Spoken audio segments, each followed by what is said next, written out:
Daryl's here. Where is he?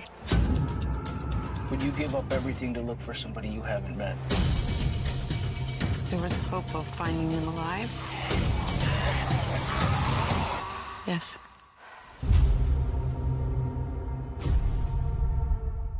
Daryl Dixon, along with series star Noman Reedus. And I guess we can call on you to ask questions. Cool. Okay, let's start.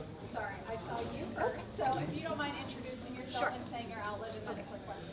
Hi, I'm Karen Butler with UPI. The show is gorgeous. Congratulations to all of you. I was wondering, how does Daryl define home at this point, and will he ever be okay in one place, or does he always have to be on? I think he's, home is where the heart is, I guess. His heart's just being pulled in France. He started to care for these people, so, that he's kind of one of those, very Billy Jack, kung fu type of characters, which are movies and TV shows that I loved as a kid, where it's one guy on a solo journey, and like even on the flagship show, he would take off and do his own thing or go rescue people or whatever. But I think he's torn. I think that's the story we're telling. Is he's torn between trying to get home, and a lot with Melissa too. A lot with that character. I feel like, maybe she feels something's wrong. Yeah, like they have that kind of a bond where, there's a lot of unspoken things that are said, and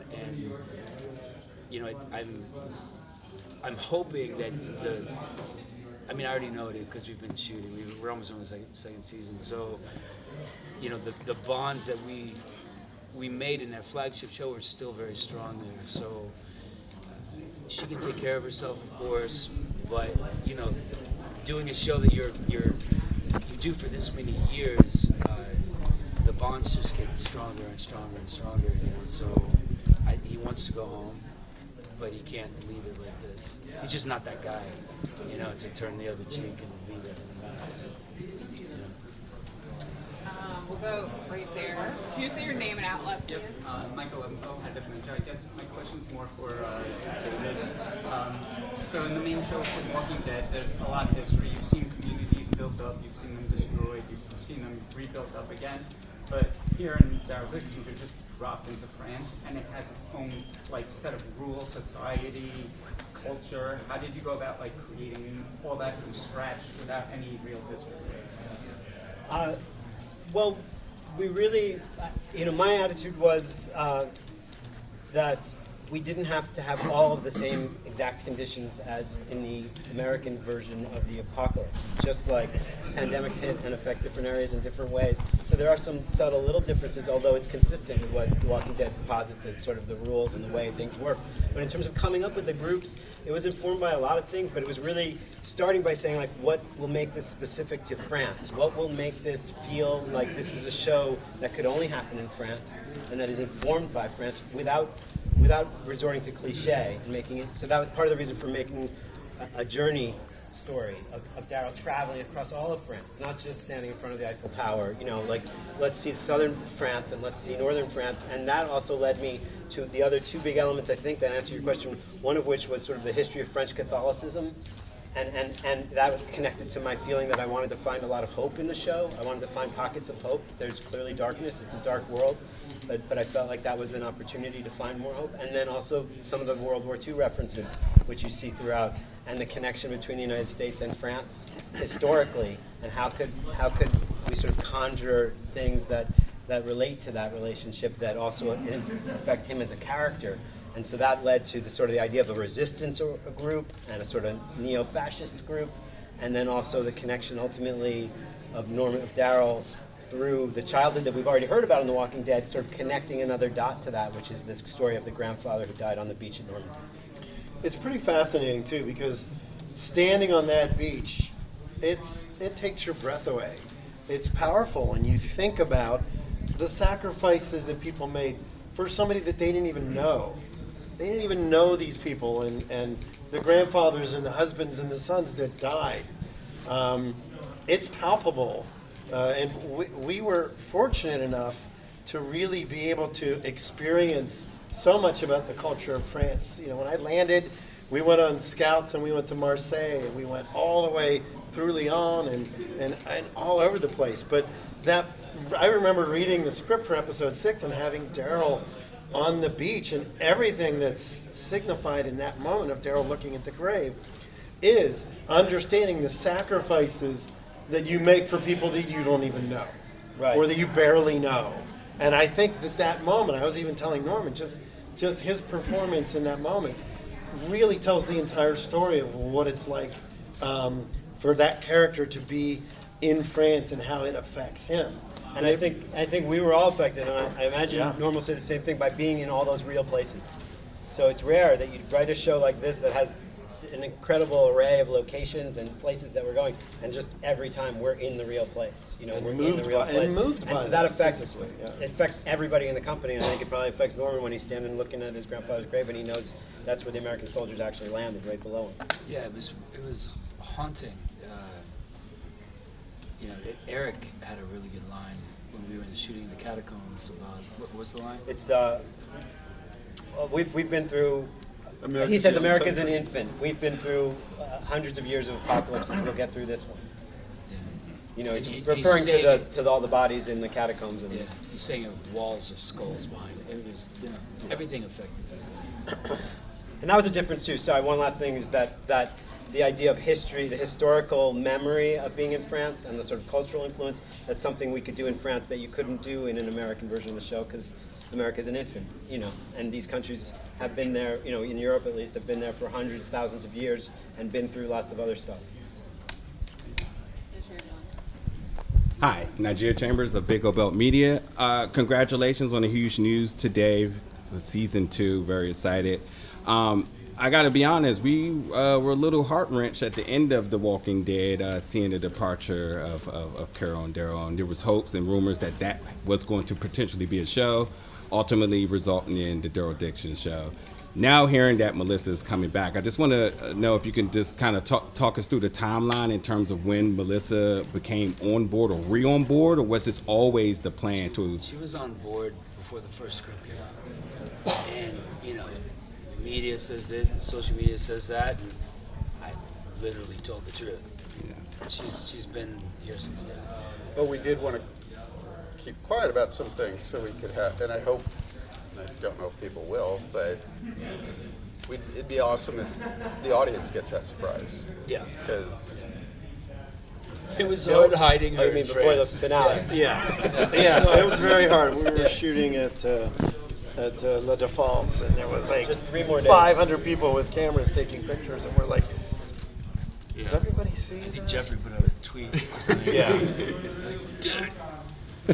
I mean, being in that room today and having seen it before and knowing what was coming, still, it's just so exciting to see. It's, she was one of my favorite characters before I was on the show, because I wasn't on the show first season.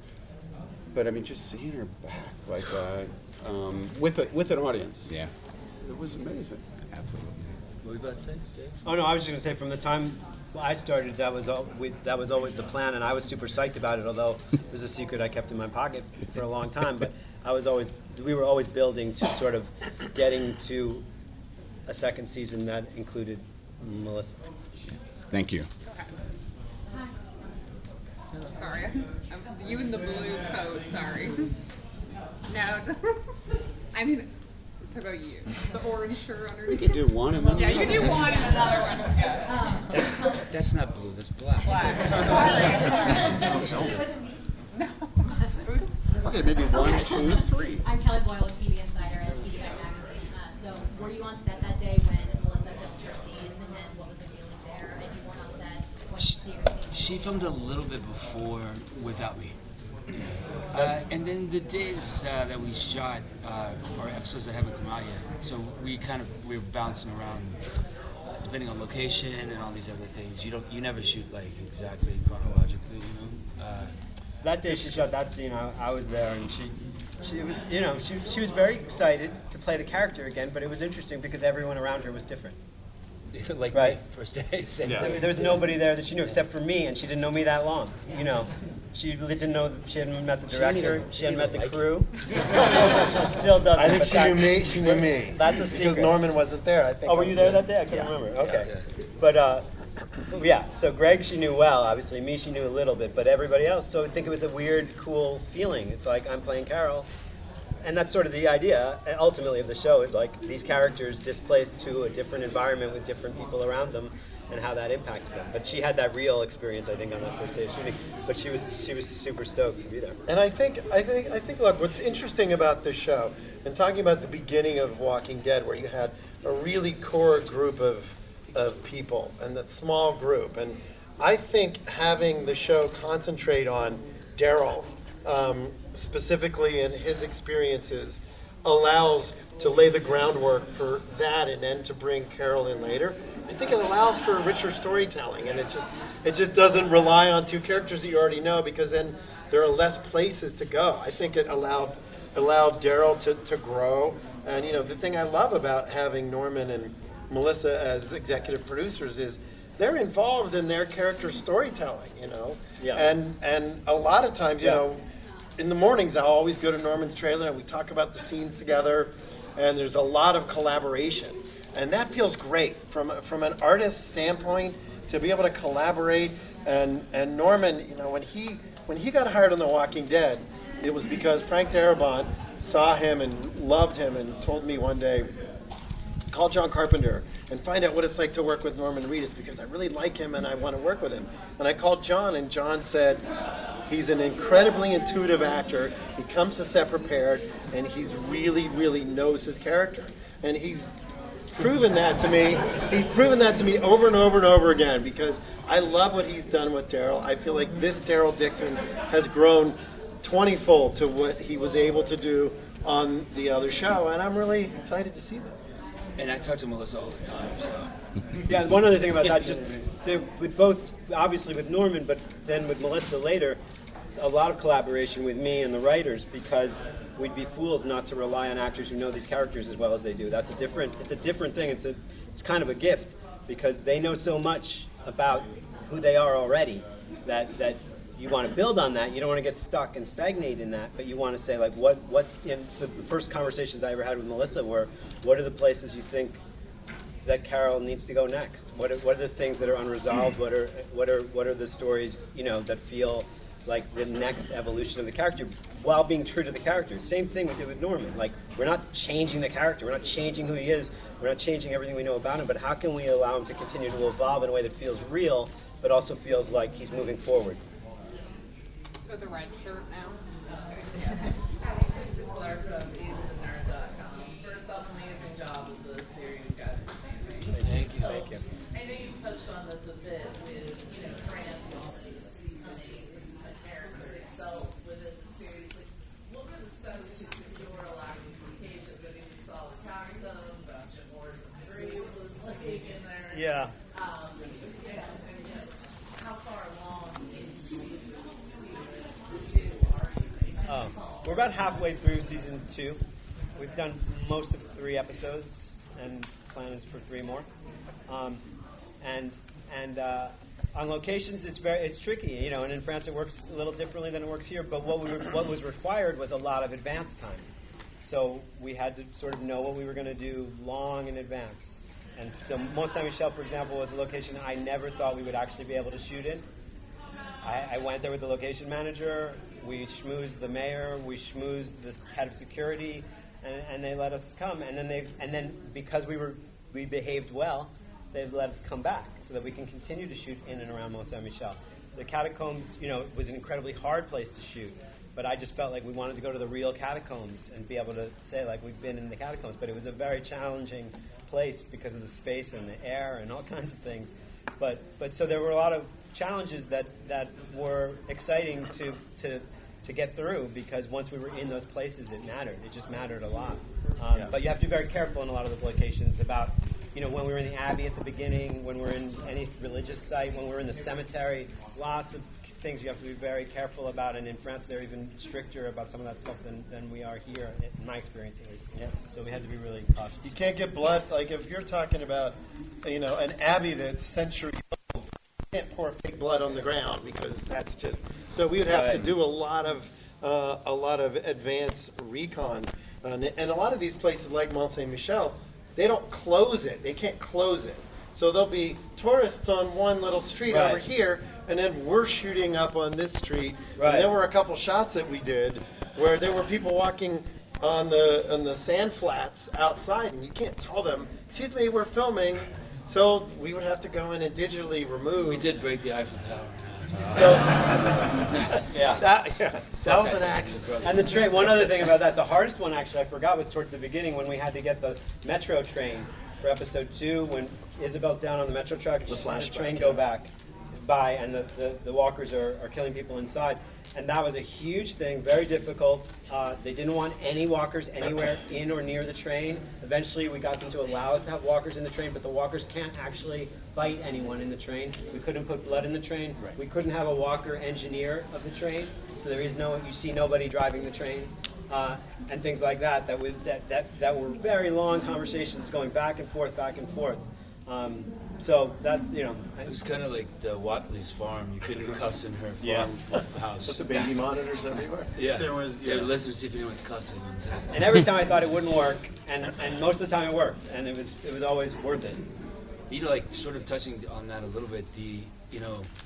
What I always thought was so beautiful about The Walking Dead and what we did in Georgia was, it wasn't like our show. It was everyone's show, and it felt like everyone's show.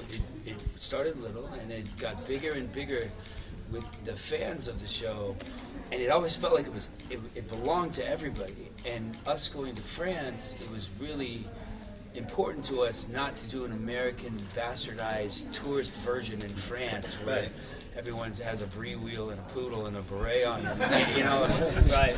and like in the writer's room when they wanted you to kill a zombie with a stale baguette. That was not a good idea.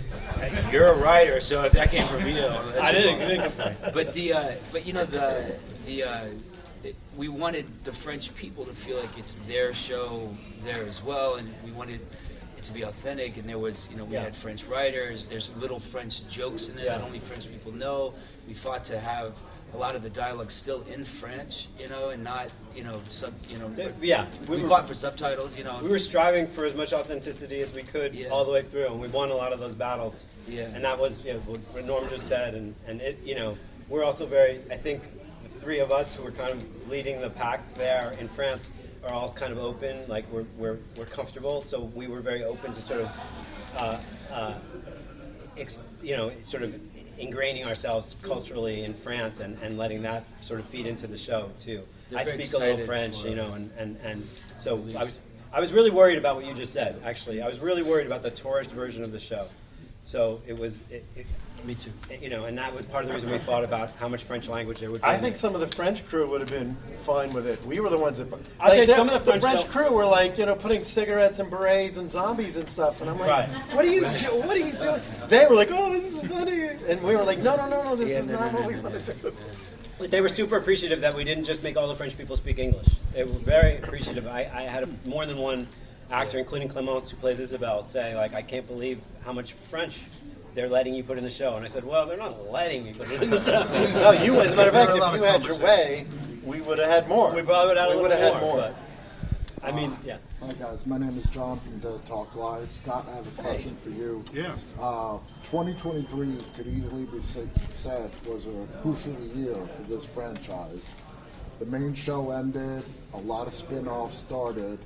Now that the Daryl Dixon show is coming to an end to really good reception, what are your thoughts and feelings on this franchise where it is right now? This has been sort of the third wave, and it's been about making very distinct shows from one another. Like Dead City and Daryl Dixon both have like a very, very strong individual voice, and they still have the same story values though. And that has everything to do with Norman and Jeffrey and Lauren. Like, these characters are sort of the pillars of the show. But then we try to counter that with really new stuff. New York, France, and new voices telling those stories. So I think this has been a really good year as far as before we were sort of doing shows that sort of complemented The Walking Dead, I think, in a lot of ways. And this is sort of now doing shows that are just very distinct from one another. And, next year we'll have another one. We have the last few episodes of Fear coming out, and those 22nd. Those couldn't be, any more different than this. Yeah. And they're very crazy for that show, very different. So, I don't know, it's been a really good year, and it's been a really good year working with new people, working with classic people. And, Classic, not old. I Yeah, said I was classic. about to say that. I kind of like that word. I like that. I love it. That's great. Yeah. Oh, yeah. Classy and How classy. vintage? You like vintage? Vintage is good. Like a fine wine? Is that what the kids That's what he say? said. Carlson? Well, we have been in France for a year, so. Yeah. All right, are you in the black blazer? Yes, yes. Yeah, I wanted to say, like, back when you had that fight with Beta, I thought that you got really into a new high note with the physical combat, and ever since you've been really maintaining that. And I was wondering what your routine is, how you really amped up and kept that stage combat like that. Yeah, that was that year I wanted to change my fighting style. So I switched from holding a knife like this to holding them down. And everything was sort of a ballet. And with Beta in particular, because he's so big, I couldn't get him. So I had to chop him down like a tree, So all of my fighting style kind of went in this direction,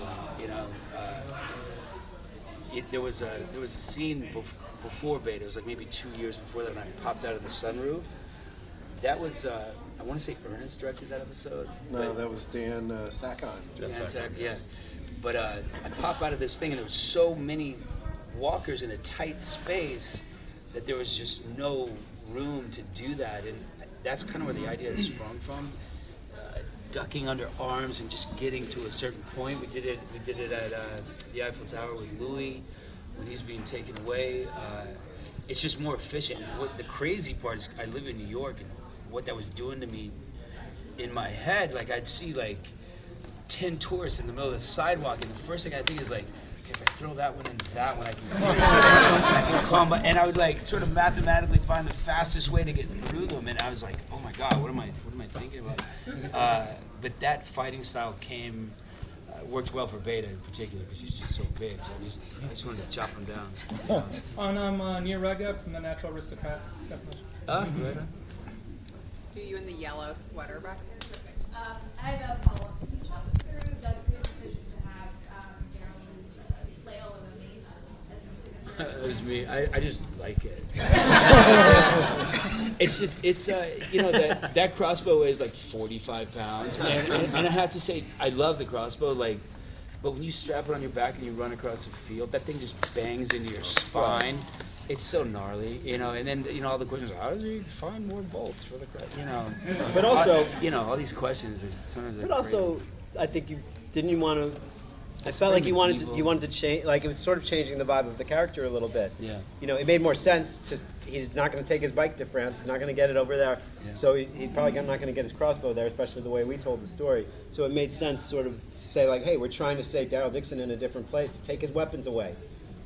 Take his comfort zone away. But I've used that weapon before I got to France, and it was also very medieval. And in Abbey's, they do have a ward room. They have a weapons room, which is crazy to me. A lot of them, yeah. But that's one. Oh, I know this one. And I thought it was funny that the one at the Abbey when I first picked up that little dinky crossbow. I'm like, but All right, last question from Julian. All right, Julian with the Nocturnal. Norman, how important was it for you to expand on your acting on this show compared to? Was it really more? So, yeah, how important was it for you to expand on your acting on this show compared to the main show? I wanted to, I'm aging in real time. I've learned lots of lessons. I wanted to try to do something. David and I spoke a lot about finding vulnerabilities in him, and like that first, I mentioned it in there, but that first fight with Romain, like I wanted to lose it. Like it was kind of written that I beat him up, and I I wanted to earn it, you know. I didn't want to. I didn't, you know. Like I said before, like I don't mind being the hero. I just don't want to know I'm the hero, you know. So it's like I wanted to earn the moments. I wanted to start low, and as the character, right? As the character, he's broken when he gets there, right? He's physically broken would work with that, and he's finding himself again. He's becoming a man again in a different way. A lot of what we talked about was keeping the character human and relatable so that it doesn't turn into superhero stuff, because that's not, I don't think what The Walking Dead really was positing, you know, ever. And you can get that way if you keep just making the character more and more powerful. You get into this place where you lose touch with reality. So it was making sure that Norman could be real as an actor, and he's very, you know, he's very attuned to what's real and what's not real. There were lots of times where we talked about things not being real enough. And the other thing I'd say that maybe, I don't know, I'm going to add on to your question, but as an actor, sustaining the entire story, because you haven't had to do that on The Walking Dead, right? The whole story is told through you. We're not cutting away to other stories. We're not cutting away. Did that feel any different? Well, it's called Daryl Dixon. And, you know what I mean? Like, right? But it is. But you know, we did it with me with Negan in the South. Like I remember being the guy down here and trying to fight my way back up, and what it, you know, like when Negan's like, "What's your name?" and I don't say Negan, that's like a fuck yeah moment, you know. And I wanted to be stripped. You know, he wanted to strip me raw, basically. And it was starting at zero. Yeah, starting at zero. Yeah, it's all over me. Yeah, does that make sense? Yeah. All right, cool. All right, that's all we have time for. But thank you, everyone. All right.